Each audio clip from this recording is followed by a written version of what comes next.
성경의 주요 주제 중 하나는 누가 왕이어야 하는가? 누가 왕인가? 이게 왕권 다툼 문제, 이게 성경의 주요 주제입니다. 누가 왕인가 왜 중요하냐면 누구 말대로 할 것인가? 이게 결정되는 거거든요. 누구 생각대로 할 것인가? 이게 누가 왕인가에 의해서 결정됩니다. 하나님께서 인간을 만드신 다음에 아담과 하와에게 많은 자유를 주셨고 많은 축복을 주셨어요. 그렇지만 선악과 나무를 둠으로써 이걸 먹지 말라 그렇게 함으로써 한 가지를 분명히 하셨죠. 내가 왕이다. 내가 너를 돌보지만 너는 내 말을 들어야 된다. 나의 다스림을 받아야 된다. 이것을 말씀해 준 겁니다. 그런데 아담과 하와는 독립하기를 원했어요. 자기가 왕이 되기를 원했습니다. 자기 스스로 자기가 하고 싶은 대로 자기 마음대로 살고 싶었죠. 그래서 이제 하나님을 떠났어요. 하나님을 그대로 아담의 후예들은 하나님을 떠나 있는데 하나님을 떠나 있기 때문에 하나님 나라의 시민권이 없죠. 하나님 나라의 시민권이 없는 사람이 어떻게 하면 하나님 나라에 들어갈 수 있습니까? 어떻게 하면 다시 하나님 나라의 시민권을 획득할 수 있습니까? 그 방법은 예수 그리스도를 자기 왕으로 모시면 다시 그 나라에 들어갑니다. 다시 그 나라의 일원이 되는 것이죠. 근데 이 하나님을 떠난, 하나님의 왕됨을 떠난 인간들은 두 사람 이상만 모여도 서로 다툽니다. 누가 왕이어야 되는가? 누구 말대로 해야 되느냐? 누구 생각대로 해야 되느냐? 이것 때문에 사람은 다투어요. 두 명 이상만 모이면. 그럼 어떻게, 누구 말대로 해야 되느냐? 이걸 어떻게 정합니까? 어떻게 정해졌냐면, 힘이 더 있는 사람이 왕이다. 그런 식으로 사람들은, 누가 왕이 될 것인가를 결정하고 살고 있죠. 힘이란 것은 다양합니다. 재력도 힘이고, 외모도 힘이 될 수 있고, 또 자기 평판도 힘이 될 수 있고, 자기 지식도 힘이 될 수 있고, 많은 게 힘이 될 수 있어요. 그 힘이 더 있는 사람이 왕이다. 뭐 이런 식으로 해서 사람들 더 힘을 가지려고 서로 다투고 경쟁하고 이러다 보니까 이 세상에 다툼이 많고 경쟁이 많고 아픔도 많고 그렇게 사는 겁니다. 근데 만약 모든 사람들이 하나님을 왕으로 삼고 하나님 말대로 하자, 우리 하나님 생각대로 하자, 그렇게 된다면 더욱더 아름다운 세상이 될 줄로 믿습니다. 지금 코로나 바이러스로 세상이 좀 문제가 많은데 이 많은 사람들이 지금 얼마 전까지만 해도 사람들은 그래도 신은 존재한다 이건 알았어요. 그렇지만 어떤 신이 진짜냐 이걸 가지고 토론했는데 요즘은 사람들이 신을 부정합니다. 무신론의 시대로 가고 있어요. 하나님을 떠나 사람들이 하나님을 떠나 살고 있습니다. 이 코로나 바이러스는 일종의 하나님의 경고이며 하나님을 떠나 살고 있는 인간에 대한 일종의 징계라고 할 수가 있습니다. 이런 얘기를 하면은 안 믿는 사람들은 당신 미쳤다 이렇게 말할지 모르지만 그런 거죠. 이런 걸 통해서 인간은 얼마나 연약한가 이걸 깨닫기를 원하시는 것입니다. 이 사람의 우리가 쓰는 필기구로 점을 하나 찍으면 그 조그마한 점 속에 바이러스가 약 35억 마리 들어갈 수 있어요. 그럼 점 두 개면은 그게 70억 마리 바이러스가 그 속에 들어갈 수 있습니다. 인구가 얼마죠? 네, 약 그 정도 되죠. 그래서 이제 어떻게 인류가 멸망할 수 있는가? 그게 여러 가지 시나리오가 있는데 그 중에 가장 확률이 높다고 하는 게 변종 바이러스를 통해서 인간은 멸절될 수 있다. 이렇게 분석하는 분석이 있습니다. 그만큼 인간은 연약하다는 거죠. 이 연약한 인간이 연약을 알고 하나님께로 우리는 돌아와야 되는 것입니다. 그래서 자기를 자꾸 왕으로 삼고 자기 생각대로 살려고 하는 걸 버리고 하나님을 왕으로 삼고 그분의 왕 노릇에 복종해야 되는 것이죠. 이스라엘 민족에게도 누가 왕이냐 이런 문제가 생겼어요. 하나님이 왕이라고 하는데 하나님 왕 노릇에 별로 만족을 못했어요. 하나님 왕 노릇을 제대로 못하고 싶고 계신 것 같아요. 그래서 다른 왕을 좀 세웠으면 좋겠다 이런 사건이 있었습니다. 사무엘이 이제 그 당시에 마지막 사사였는데 사무엘이 이제 자기 아들들에게 사사직을 맡겼어요. 근데 이 아들들이 사무엘 선지자처럼 거룩하지를 못하고 뇌물을 받고 재판이 공정하지 않고 했습니다. 이걸 계기로 이스라엘 사람들이 우리에게도 왕을 세워주십시오.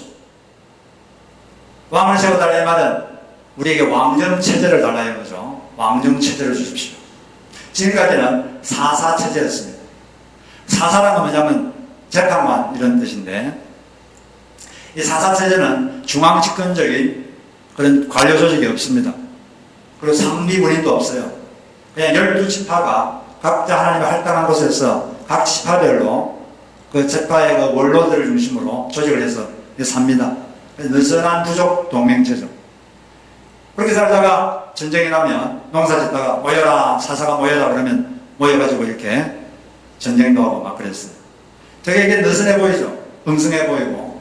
그렇지만 외국이 쳐들어와도 그들이 하나님께 충성만 하면 하나님께서는 병사의 많고 적음에 상관없이 승리하게 하셨습니다. 비근한 예로 연합군 13만 5천 명이 이 기도원이 사살 때 쳐들어왔어요. 최소 13만 5천 명. 근데 그때 하나님은 300명만 가지고 전쟁을 하라 그랬어요. 얼마나 황성합니까? 그런데 하나님은 하나님의 승리는 수의 많고 적음에 달려있지 않다. 그것을 보여주시려고 300명으로 이기게 하셨어요. 근데 그렇게 이기게 하셨는데 왜 이 이스라엘 민족의 승리는 하나님께 충성하느냐 안 하느냐, 하나님을 섬기느냐 안 섬기느냐 거기에 달려있습니다. 그런데 하나님을 버리면 아무리 군대가 많아도 지게 하셨어요.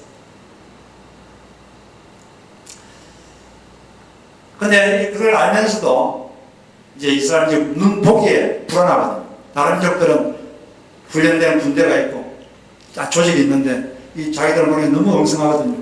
너무 느슨하고 하나님이 총사령관이라고 하는데 너무 불안합니다. 우리도 이러면 안 됩니다. 우리도 왕을 주십시오. 이런 식으로 했습니다. 근데 이 얘기에 대해서 이 말 들었을 때 사무엘은 상당히 불쾌했어요. 왜냐하면 지금 사무엘이 사사로 나라를 다스리고 있는데 또 다른 왕을 달라는 말은 당신 싫다 뭐 그런 거 비슷하겠죠. 그래서 이제 그걸 가지고 하나님께 와서 물으니까 하나님께서 그렇게 말씀하셨죠. 그들이 왕을 달라는 것은 너를 거절하는 게 아니라 나의 왕됨을 거절하는 것이다. 그렇다면 그들에게 왕제도가 왕을 가지게 되면 어떤 어려움을 당할 것인지, 어떤 어려움이 있는지 그걸 말해 주어라. 그래서 오늘 이 사무엘상 8장에 보면 11절부터 18절까지 보면 왕정 체제를 갖게 되면 어떤 어려움이 당할 것인가 그걸 쭉 설명했습니다. 여러 가지 종류의 부역 또는 공역 또는 차출, 또 소유물을 뺏어가고 이런 것들이 있을 것이다. 이런 이야기를 해줍니다. 왕은 너희 귀한 아들 딸들을 데려다가 왕의 말을 걸게 하고 왕 앞에서 적군과 싸우게 할 것이고 자기 밭을 갈게 하고 물기를 만들게 하고 너희 딸들을 데려다가 온갖 부역을 시킬 것이다. 향로를 만들게 하고 요리하게 하고 떡을 굽게 할 것이다. 온갖 부역을 시키고 너희들이 추수한 것 중에서 가장 좋은 것을 징발해서 관리들에게 줄 것이며 게다가 너희 10분의 1을 거두어서 자기 관리와 신하들에게 줄 것이다. 나중에 너희들이 지금 왕 때문에 고통스러워 부리셔도 그때는 내가 듣지 않겠다. 이렇게 말했는데도 이스라엘 민족은 아닙니다. 우리에게 왕을 주십시오. 하나님께서 마지 못해서 사무엘에게 말했습니다. 그들의 말을 들어 왕을 세우라. 그래서 왕이 세워졌습니다. 그 왕이 사울이죠. 이 사건을 통해서 우리는 다음 세 가지 메시지를 받을 수 있어요. 첫째는 욕망이라는 이름의 전차를 타면 하나님이 말씀하셔도 들리지 않고 듣지도 않는다. 한번 따라해 보겠습니다. 욕망이라는 이름의 전차를 타면 하나님이 말씀하셔도 들리지도 않고 듣지도 않는다. 이스라엘 민족 마음속에 왕을 세워야 된다 이런 생각이 꽉 차 있으니까 하나님이 아무리 말씀하셔도 안 들렸고 듣지도 않았습니다. 우리 마음속에 욕망이 꽉 차 있으면 아무리 하나님 말씀하셔도 들리지 않아요. 그리고 듣지도 않습니다. 왜냐하면 자기 생각이 꽉 차 있으니까. 우리 욕망이 꽉 차 있으면 그 욕망이 하나님의 뜻인 것처럼 착각합니다. 하나님의 자기의 생각인데 하나님의 생각인 것처럼 그렇게 착각하죠. 그리고 자신의 욕망을 하나님의 뜻으로 뒤집어 씌워버립니다. 그렇기 때문에 그런 상태에서는 하나님이 그 사람에게 하나님 뜻을 말해줄 수가 없어요. 언제 하나님 말씀 들리느냐? 비워졌을 때. 그래서 다 비웁니다. 자기가 안 비우면 하나님 다 비워버립니다. 그래야지 들리니까. 안 그러면 안 들리거든요. 욕망이라는 이러면 저는 브레이크가 없어요. 끝까지 갑니다. 언제까지? 탈선할 때까지. 그래야지 아 내가 이런 전철을 타고 있었구나. 그걸 깨닫죠. 그래서 우리는 가끔씩 사실 욕망을 하나님이 주신 꿈이라고 착각할 때가 있어요. 그것 때문에 더 좌절이 오고 고통이 올 때도 있는 것입니다. 우리는 다윗과 같은 고백을 해야 될 때가 있습니다. 시편 131편 1절 2절에 보면 다윗이 다음과 같은 고백을 했어요. 주님, 이제 내가 교만한 마음을 버렸습니다. 오만한 길에서 돌아섰습니다. 너무 큰 것을 가지려고 나서지 않으며 분에 넘치는 놀라운 일을 이루려고도 하지 않습니다. 오히려 내 마음은 고요하고 평온합니다. 젖된 아이가 어머니 품에 안겨 있듯이 제 영혼도 젖된 아이와 같습니다. 다윗은 왕이었지만 자신의 분수에 맞게 생각하고 그걸 알았던 거죠. 물론 하나님이 정말 주신 꿈이라면 어떤 어려움에서도 이루어집니다. 그런데 이것이 하나님이 주신 꿈인지 아닌지 그것은 여러 가지 방법을 통해서 확인을 해봐야 돼요. 그렇지 않으면 우리는 많은 시험과 좌절 속에 빠지게 되는 것입니다. 두 번째 하나님이 이걸 통해 주시는 메시지는 하나님이 허락하시는 일이 아니라 기뻐하시는 일을 할 때 끝이 좋다는 것입니다. 따라가겠습니다. 하나님이 허락하시는 일이 아니라 기뻐하시는 일을 할 때 끝이 좋다. 예. 하나님은 이스라엘 민족들이 끝까지 왕을 세워달라고 하니까 마지못해 허락하셨습니다. 그래 그럼 그렇게 해라. 하나님은 허락하셨지만 기뻐하지는 않으셨어요. 가끔 성경에 보면 이런 일들이 종종 있습니다. 하나님이 기뻐하지는 않지만 사람들이 너무 그러니까 어쩔 수 없이 그냥 그렇게 해라. 허락할 때가 있어요. 그런데 그 끝은 좋을까요? 안 좋을까요? 끝이 좋지가 않습니다.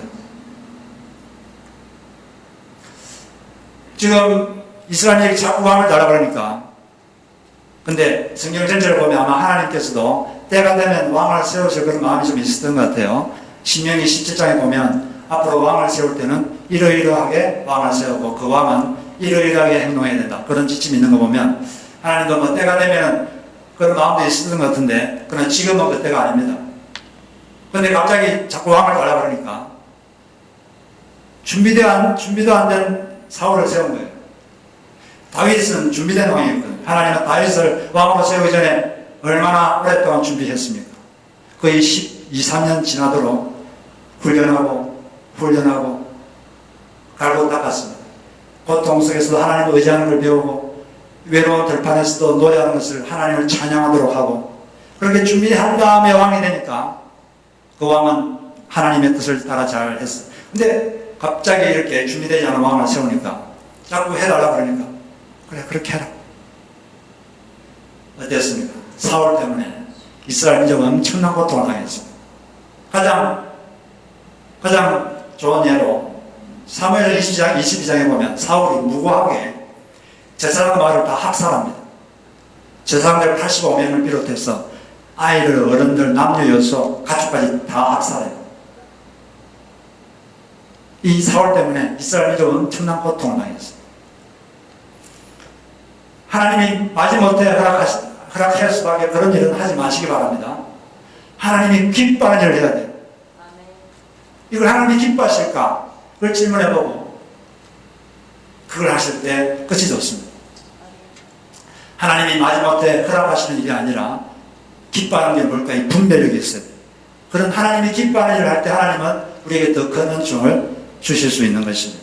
요한일서 3장 20절에 보면 무엇이든지 구하는 바를 그에게 받나니 그 이유는 우리가 그의 계명을 지키고 그 앞에서 기뻐하시는 일을 행함이라. 하나님이 기뻐하시는 일을 할 때 더 큰 응답이 있는 것이다. 이렇게 말씀하시는 거죠. 우리는 허락하시는 일이 아니라 기뻐하는 일을 하시길 바랍니다. 마지막으로 하나님이 우리의 기대처럼 움직이지 않으셔도 그분의 왕되심과 왕노릇을 계속 믿어야 한다는 것입니다. 따라하겠습니다. 하나님께서 우리 기대처럼 움직이지 않으셔도 그분의 왕되심과 왕노릇을 계속 믿으라. 그들이 왕을 묘했을 때 하나님께서는 이들이 나를 버린 것이다. 나의 왕됨을 버린 것이다. 내가 왕이 되지 못하러 왕 것이다. 이렇게 말씀하셨는데 그 말은 그들은 나의 하나님의 왕이신데 왕되심을 거부하고 또 왕이라고 인정해도 하나님의 왕노릇하는 방법을 이스라엘 민족을 싫어했어요. 하나님은 나는 왕노릇을 잘하고 있다고 했는데 이스라엘 민족들이 볼 때는 하나님의 왕노릇하는 방식이 마음에 안 들었습니다. 아까도 말씀드렸지만 하나님이 총사령관에 대해서 너희들이 나를 섬기고 나에게 충성하면 어떤 대적이 와도 내가 불릴 수 있겠다. 이렇게 말을 하시고 또 실제 그랬지만 너네는 보기에 다른 외국들은 훈련된 군인들이 있고 준비된 관료가 있고 근데 우리 자기 이스라엘은 너무 엉성하거든. 하나님이 좀 왕노릇 하시려면 좀 제대로 하십시오. 마음이 안 드는 겁니다. 그러면 우리에게 좀 다른 왕이 필요합니다. 좀 더 우리를 안전하게 해줄 왕이 필요합니다. 그런 식으로 하나님께 말한 거죠. 근데 그것은 사실 하나님의 왕노릇을 제대로 못한 게 아니고 이스라엘 민족들이 백성 노릇을 제대로 못한 거죠. 사사시대가 약 340년이 사사가 통치한 시대인데 그 중에 3분의 1 넘게 약 100년 이상을 외국의 압제를 당했어요. 외국의 식민지였습니다. 왜 식민지였느냐? 하나님이 능력이 있어서 그런 게 아니라 이스라엘이 조금 편안해지려고 그러면 하나님을 버리고 다른 이방 신을 섬기고 바알 신을 섬기고 맘몬 신을 섬겨서 자기 자식을 불을 태워서 제물을 드리고 그 이방 민족들의 종교식에 온갖 음란한 행동들이 많습니다. 타락하고 그런 걸 하면서 그 이방 민족들과 결혼해서 그들의 잘못된 나쁜 습속들이 들어오게 하고 그렇게 하면 하나님이 그렇게 내버리면 안 되잖아요. 자식들을 습골시키면 안 되니까 그들을 똑바로 잡으려고 외국 군대가 쳐들어오게 해서 억압받게 만들고 그런 거죠. 하나님 왕노릇을 제대로 못한 게 아니라 그들이 백성 노릇을 제대로 못한 거죠. 하나님은 자신이 왕노릇을 잘 해왔다.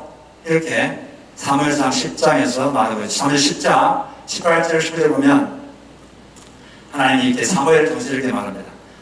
사무엘이 이스라엘 자손에게 이르되 이스라엘 하나님 여호와께서 이같이 말씀하시기를 내가 이스라엘을 애굽에서 인도해냈다. 너희를 애굽의 손과 너희를 압제하는 모든 나라의 손에서 건져내었느니라. 다시 번을 너희는 너희를 모든 재난과 고통 속에서 친히 구하여 내신 너희 하나님을 오늘 버리고 이르기를 우리 위에 왕을 세우라 하는도다. 하나님은 이집트 땅에서 해방시키는 때부터 광야를 통해서 가나안 땅에 돌 때까지 쭉 너희들 인도해 주었다. 그리고 계속 공급해 주었고 그리고 여러 많은 재난과 어려움에서 너희들을 구해 주었다. 여러 외국인의 군대 손에서도 구출해 주었다. 나는 왕노릇을 잘했는데 근데 이제 불만을 품는 거죠. 하나님께서는 우리를 구원하신 이유로 이 말씀처럼 지금까지 쭉 인도하고 있습니다. 쭉 인도하고 계시고 또 여러 가지 고통 어려움이 있으면 건져주십니다. 하나님은 왕노릇을 잘하고 있어요. 어떤 사역자가 빈민들을 상대로 사역할 마음을 하나님 주셨습니다. 그런데 주변 신학교 동료들이 빈민들을 상대로 하려면 든든한 재정 후원자가 있어야 된다. 그런 거예요. 그런데 자기는 그럴 만한 사람이 없거든요. 고민이 많이 됐습니다. 그래서 10일 동안 간절하게 하나님께 기도했습니다. 하나님, 어떻게 해야 됩니까? 어떻게 해야 됩니까? 10일 동안 간절히 기도했는데 10일 후에 마음에 강한 확신과 함께 마음을 울리는 응답이 있었어요. 여호와 앞에서 이미 준비하셨다. 여호와 이래. 이 말씀이 확 마음에 와닿는 겁니다. 아, 그렇구나. 그러면서 어릴 때 외갓집에서 본 머슴들을 봤는데 그 머슴들이 생각났어요. 그 머슴들은 아침에 할머니가 당신 여기 가고 당신 여기 가서 일하고 이렇게 하면 가서 열심히 일만 하면 때가 되면 식사도 갖다 주고 물도 갖다 주고 저녁 되면 잠자리도 주고 다 이게 공급해 주는 걸 봤어요. 아 그렇구나. 내가 열심히 사역만 하면 하나님께서 필요할 때 먹이도 주시고 잠자리도 주시고 그렇게 하는구나. 그렇게 믿고 했더니 실제로 하나님께서 다 공급해 주셨습니다. 그 이제 단체가 조금 커져가지고 규모가 커져가지고 어느 날 이제 자기가 외출을 하려고 하는데 재정 담당자가 어느 날 아침에 왔어요. 외출하려고 하는데 그러면서 큰일 났습니다. 오늘까지 700만 원이 있어야 되는데 현재 30만 원밖에 돈이 없습니다. 큰일 났습니다. 그때 그분이 그 재정 담당자가 이렇게 말했습니다. 우리 공동체 대표가 하나님이신데 하나님께 돈이 없을 리가 있습니까? 다만 우리 눈에 안 보일 뿐입니다. 말씀을 조심해서 하셔야겠습니다. 걱정하지 마세요. 이렇게 하고 이제 외출했어요. 외출하고 들어왔는데 그 재정 남자가 깜짝 놀라면서 막 달려가면서 목사님 오늘 오후에 670만 원이 들어와서 꼭 700만 원이 됐습니다. 정말 놀랐습니다. 이런 일도 있었다고 합니다. 저희 교회도 지금까지 풍족하지 않았지만 쉽지는 않았지만 그때마다 여러분들이 정말 헌신해 주시고 또 하나님께서 도와주셔서 지금까지 잘 이렇게 사역할 수 있었던 건 너무나 감사하게 생각합니다. 하나님께서 우리 교회 왕이시고 또 통치하시기 때문에 그렇게 된 줄로 믿습니다. 그런데 우리가 지금 하나님께서 왕이 되셔서 우리를 공급하시고 인도하시지만 하나님이 하시는 방식이 우리하고 좀 다를 때가 있어요. 우리가 기대와 다를 때가 있습니다. 이스라엘 민족들을 광야에서 40년 동안 인도하시고 공급하셨지만 하나님이 음식을 공급하신다. 그러면 어떤 사람은 생각하기를 그러면 인류로 레스토랑에 그런 음식을 공급하셔야 되지 않는가 이렇게 생각할 수 있습니다. 하나님의 공급하셨다면 능력 있는 하나님이 했으니까 맛있는 음식, 인류 고급 레스토랑의 음식 그런 걸 주셔야 하지 않는가. 그런데 그랬습니까? 네, 그러진 않으셨습니다. 공급은 해주셨지만 그렇게 하지 않았어요. 또 이 사역자에게도 공급은 하셨지만 그렇게 항상 뭐가 남고 그러지 않았어요. 보셨잖아요. 끝까지 가다가 막판에 주시고 이런 일도 있고 우리의 기대와 좀 다를 때가 있어요. 분명히 그분이 일을 하시는데 우리의 기대와 좀 다를 때가 있습니다. 그 이스라엘이 왕을 달라는 것도 하나님이 총사령관이면 좀 이렇게 하셔야 될 것 같은데 왜 저런 식으로 하시지? 하나님이 좀 왕노릇을 제대로 못 하시는 것 같아. 이렇게 불안해서 어떻게 우리가 살겠어? 저 외국 군대들은 저렇게 강력한 군대를 가지고 있는데 우리는 군대가 없고 이게 뭐야? 우리에게 다른 왕이 필요합니다. 왕을 세워주십시오. 이렇게 돼요. 왜? 우리의 기대와 하나님 일하는 방식이 좀 다르거든요. 그게 문제입니다. 그래서 자꾸 다른 왕이 필요합니다. 그런 생각이 들 때 우리는 어떻게 생각하느냐? 하나님이 우리 마음대로 움직여야 되는 게 아니라 우리가 하나님 마음대로 움직여야 합니다. 하나님 우리 생각대로 움직여야 되는 게 아니고 우리가 하나님 생각대로 움직여야 돼요. 하나님이 우리의 처분대로 하셔야 되는 게 아니라 하나님이 어떻게 처분하든 우리가 그걸 받아들이고 감사하게 여겨야 되는 것입니다. 우리의 기대와 하나님 기대는 종종 어긋날 때가 있습니다. 왜 이렇게 어긋날까요? 왜 우리의 기대와 하나님 일하는 방식이 어긋날 때가 있을까요? 그 이유가 뭘까요?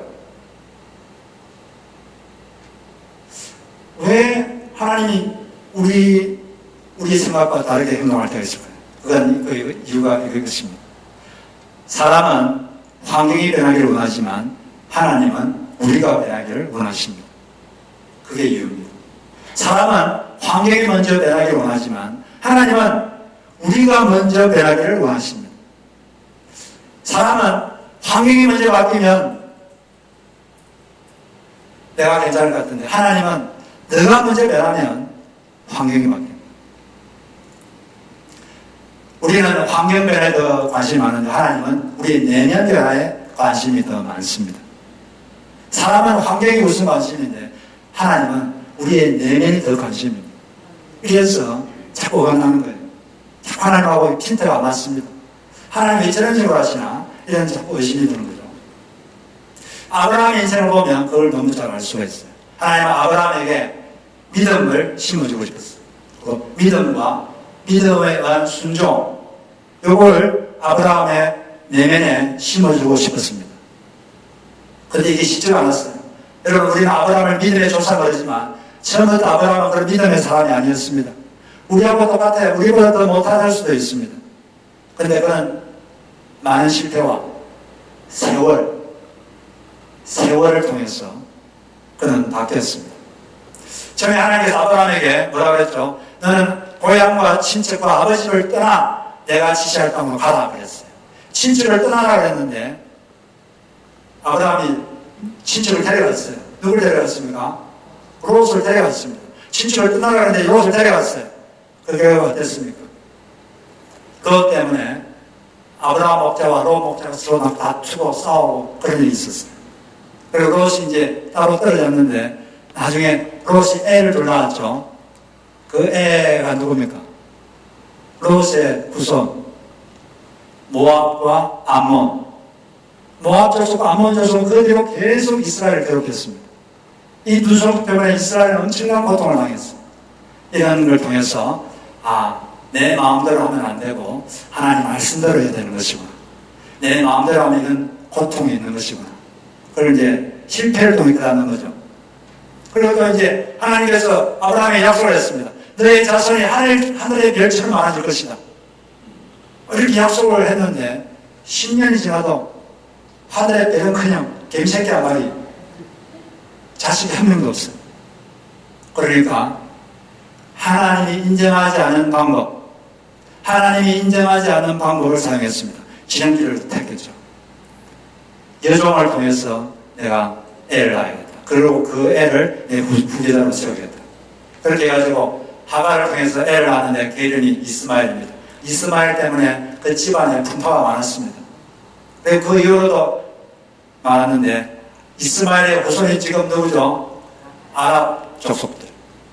지금 이스라엘 민족들은 아랍 족속 때문에 지금까지 고통을 겪고 있는 것입니다. 이처럼 이런 믿음과 불신과 불순종의 대가를 치면서 배우는 거죠.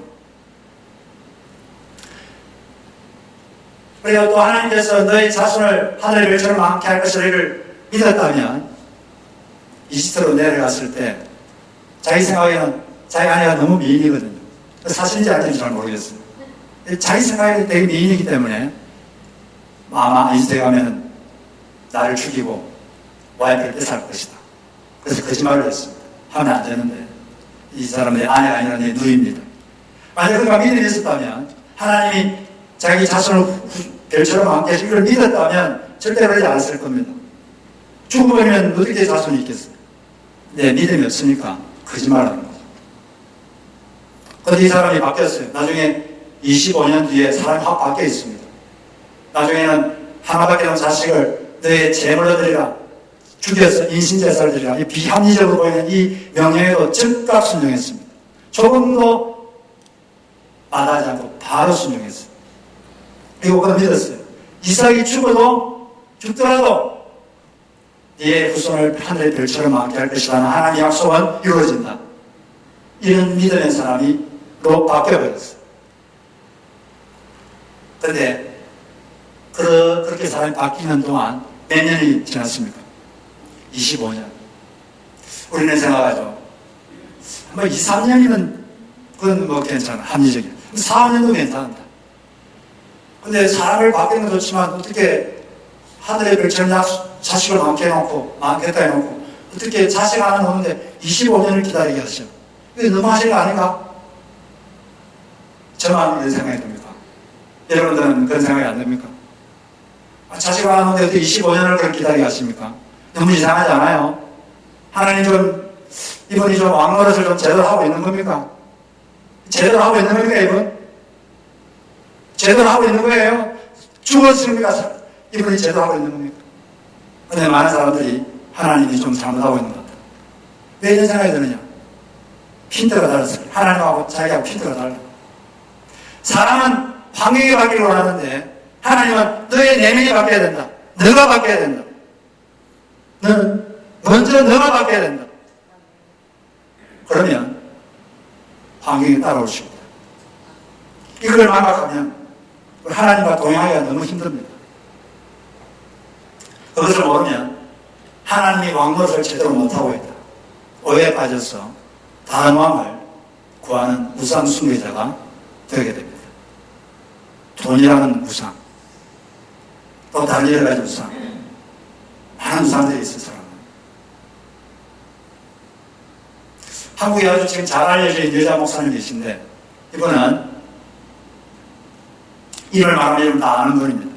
이분은 처녀 시절까지 아는 것이라고 대학에서 전공한 피아노, 그리고 공부하는 것밖에 몰랐어요. 자기 목표는 유학 가가지고 대학 교수가 되는 겁니다. 음악 예술부터 교회를 다녔고, 교회에서는 10년 동안 피아노 반주자로 봉사했습니다. 그래서 주변 사람들은 참 믿음 좋고 경건한 처녀다 이렇게 알고 있었습니다.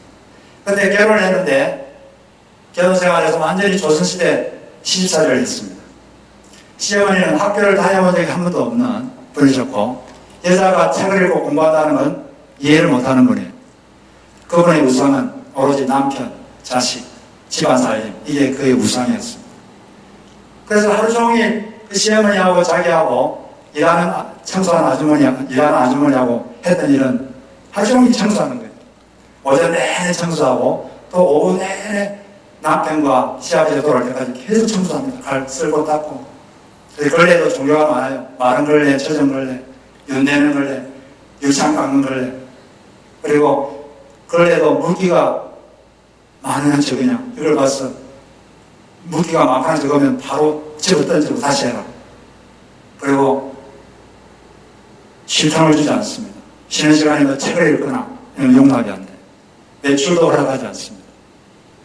그런 식으로 하다 보니까 간호 같은 생활을 5년 하다 보니까 몸에 온갖 병이 다 걸렸어요. 그래도 남편이 좀 제대로 어떤 정식의사가 되면 이제 분가할 것이다. 그것만 희망 삼고 분가할 때만 이제 희망 삼고 이렇게 참고 견뎠어요. 그런데 어느 날 자기 남편이 시부모님 앞에서 죽을 때까지 분가하지 않고 부모님을 섬기겠습니다. 그 말을 듣는 순간 하늘이 무너지는 듯한 고통을 당했어요. 그때 그럼에도 불구하고 절대 내색하지 않았어요. 전혀 내색하지 않았어요. 왜냐하면 남에게 교양 있게 보여야 된다. 이런 우상을 숨기고 있습니다. 교양 있게 보여야 된다는 우상. 그래서 내색하지 않았습니다. 그리고 고통스러워도 전혀 틀리지 않았어요. 왜냐하면 남에게 인정받고 칭찬받아야 한다는 우상을 숨기고 있기 때문에 내색하지 않았습니다. 근데 이제 외출을 허락하지 않았는데 친구가 이제 미국 유학을 간다 그래가지고 겨울 허락받아가지고 이제 친구를 만나고 조금 늦게 왔어요. 오후 5시에 늦게 왔습니다. 근데 시아버지가 먼저 들어와 있었기 때문에 그것 때문에 온 집안이 화를 내고 인사에도 받지도 않고 너무 분노가 쌓였어. 너무 분노가 쌓여서 도저히 견딜 수 없어서 그날 그냥 집을 나갔습니다. 그래서 조그마한 기도원에 갔어요. 거기서 말씀을 만났습니다. 요한일서 4장 18절 말씀. 사랑 안에 두려움이 없고 온전한 사랑이 두려움을 내어 쫓나니 두려움에는 형벌이 있습니다. 내가 사랑이 없었구나. 사랑이 없는 게 문제였구나. 사랑이 없기 때문에 시험에 대한 사랑이 없기 때문에 시험을 그렇게 두려워하고 그렇게 형벌받은 삶을 살았구나. 내 속에 사랑이 없구나.